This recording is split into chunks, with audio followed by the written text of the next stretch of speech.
শালা পেট মোটা পড়ে খাস। আগে যা, আমার জন্য একটা তিমি মাছ ধরে আন। ঠিক আছে দিদা। শালা দিদা আমায় পেট মোটা বলল। আজকে আমি সমুদ্র থেকে সব থেকে বড় তিমি মাছ ধরে আনবো রে।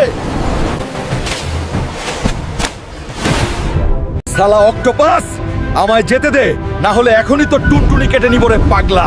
চল দেখি কে কার টুনটুনি কাটে। অক্টোপাসটার তো টুনটুনি কেটে নিলাম, এবার আমাকে একটা বড় তিমি মাছ ধরতে হবে রে।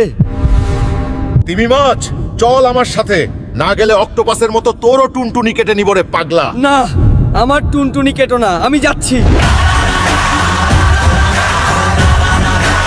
দিদা বাইরে আসো, তোমার জন্য তিমি মাছ ধরে আনছি। আরে তুই তো সত্যি পেট মোটা রে।